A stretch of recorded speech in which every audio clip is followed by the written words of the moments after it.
कथा लोगों के साथ साझा किया। मुझे ये जानकर प्रसन्नता हुई है कि इस कार्यक्रम के अंतर्गत विभिन्न विषयों पर अलग अलग सत्र आयोजित हुए हैं। इस समारोह को आपने टेक्नोलॉजी से लेकर डिफेंस, वनवासियों की उपलब्धियों से लेकर एंटरप्रेन्योरशिप तक हर क्षेत्र में महिलाओं के महत्वपूर्ण योगदान की चर्चा का मंच बनाया है। मुझे बताया गया है कि आज के सत्र में अनेक सफल महिलाओं ने अपने अनुभव और विचार साझा किए हैं। यहाँ पर आशा दीदी और भारत के missile women doctor Tessy Thomas से लेकर कविता सिंह, बधुरी ताती और पुनीता अरोड़ा जैसे हस्तियों को उपस्थित महत्वपूर्ण है। आप सभी ने एक सामान्य सी शुरुआत करके अपने लगन और परिश्रम के बल पर बड़े मुकाम हासिल किए। आप सभी को बहुत बहुत बधाई। मुझे पूरा विश्वास है कि आपके अनुभव से उन लाखों लोगों को प्रेरणा मिलेगी जो विभिन्न चैनलों और डिजिटल प्लेटफॉर्म के जरिए इस कार्यक्रम से जुड़े हैं और आपके बारे में जानकारी प्राप्त कर रहे हैं। देवियों और स्वजनों, आज जब हमारे देश अमृत काल में प्रवेश कर चुके हैं तो इस कार्यक्रम का आयोजन अत्यंत ही प्रासंगिक है। हमने भारत को निकट भविष्य में ही तीसरी सबसे बड़ी अर्थव्यवस्था बनाने का लक्ष्य रखा है, लेकिन क्या हमारी आधी आबादी के योगदान के बिना ये संभव है? ये प्रामाणिक तथ्य है कि विश्व की प्रमुख अर्थव्यवस्थाओं की विकास यात्रा में वहाँ के सभी वर्गों, सभी क्षेत्रों की भागीदारी रही है। कुछ राज्यों की वर्कफोर्स में महिलाओं का पर्याप्त प्रतिनिधित्व है, लेकिन बहुत से राज्य ऐसे भी हैं जहाँ उनकी संख्या काफ़ी कम है। मैंने पहले भी कहा है कि स्त्री और पुरुष एक ही गाड़ी के दो पहिया है। अगर एक पहिया ठीक से नहीं चलेगा तो गाड़ी भी ठीक से नहीं चल पाएगी। शक्ति के बिना शिव अधूरे है। शिव और शक्ति एक दूसरे के पूरक है। हमारे सभी धर्म ग्रंथों और साहित्यों में नारी की महिमा सदियों से रेखांकित की जा रही है। विकसित भारत के लक्ष्य को शीघ्रता से हासिल करने में हमारी बहनें और बेटियों का योगदान होना अनिवार्य है। पिछली एक वर्ष के दौरान देश भर में अनेक बेटियों और बहनों ने मैंने उनसे मिली हूँ और अपने अनुभव से ये कह सकती हूँ कि उनमें जीवन में आगे बढ़ने और देश तथा समाज के लिए कुछ कर गुजरने की असीम ललक है।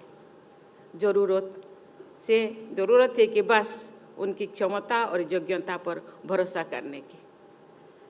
मुझे पूरा विश्वास है कि अमृतकाल में नारी शक्ति के योगदान के बल पर भारत विकसित देश के समूहों में अपने अग्रणी स्थान बना सकेगा।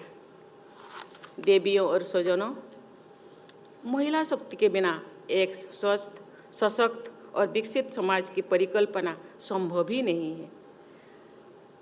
हम धरती और भारत भूमि को माता के रूप में संबोधित करते हैं। विद्या, धन, बल के लिए हम माँ सरस्वती, माँ लक्ष्मी और माँ दुर्गा की उपासना करते हैं। प्राचीन काल से आधुनिक भारत तक तो हमारी इतिहास महिलाओं के योगदान की गाथाओं से भरा हुआ है। गर्गी, मैत्री, रोमसा और ओपाला जैसे विदुषी नारी ने से लेकर रानी लक्ष्मीबाई, अहिल्याबाई होकर रानी वेलु नाचियार और रानी चेन्नम्मा जैसी वीरांगनाओं के योगदान के उल्लेख के बिना हमारे इतिहास अधूरा है। विश्व के अनेक विकसित देशों ने महिलाओं को वोटिंग राइट्स देने में बहुत लंबा समय लगाया था, जबकि हमारे संविधान निर्माताओं ने यूनिवर्सल वोटिंग राइट्स को शुरू से ही लागू कर दिया। दुनिया भर के लिए ये आश्चर्य की बात थी, लेकिन महिलाओं को बराबरी का अधिकार और सम्मान देना तो भारतीयता का मूल भाव रहा है। भारत में मुख्यमंत्री, प्रधानमंत्री, राष्ट्रपति, इन सभी महत्वपूर्ण पदों पर महिलाएं विश्व के कई विकसित देशों की तुलना में पहले से ही आसीन रही है। नारी का सम्मान हमारी संस्कृति का आधार रहा है। यब नार्यस्तु पूज्यन्ते रमन्ते तत्र देवता, ये हमारा सूत्र वाक्य रहा है। नारी के गौरव में आस्था रखने वाली हमारी परंपरा में अनेक साक्ष्य मिलते हैं कि जब जब नारी का अपमान हुआ है तब तो पूरा समाज ने एकजुट होकर ऐसे कुकृत्य की भर्त्सना की है और अपराधियों को दंडित किया गया है। आज भी ऐसे दुर्भाग्यपूर्ण घटनाएं होती है जो नारी समाज के हमारे सनातन मूल्यों के सर्वथा विरुद्ध है। मुझे विश्वास है कि नारी के प्रति आदर भाव से युक्त हमारी व्यवस्था में निहित न्याय की शक्ति के बल पर नारी शक्ति सदैव आगे बढ़ती रहेगी। बेटियों और बहनों को सम्मान तथा उचित अवसर देना हमारी परंपरा है और हमारा दायित्व ही है। समाज को पढ़ो और बढ़ो की सोच के साथ बेटियों का साथ देना चाहिए। सामान्य पृष्ठभूमि से आने वाली हमारी बेटियां अपनी इच्छा शक्ति और कठिन परिश्रम के बल पर ग्लास सीलिंग को तोड़ते हुए खेल, संगीत, कला, विज्ञान और रक्षा जैसे सभी क्षेत्रों में आगे बढ़ रही है। ये समारोह भी इस तथ्य का एक स्पष्ट प्रमाण है कि हम वुमेन लेड डेवलपमेंट के युग में प्रवेश कर चुके हैं। पूरे समाज का सकारात्मक सहयोग मिलने पर नारी शक्ति के नेतृत्व में ही हो रही है विकास की ये यात्रा और अधिक तेजी से आगे बढ़ेगी।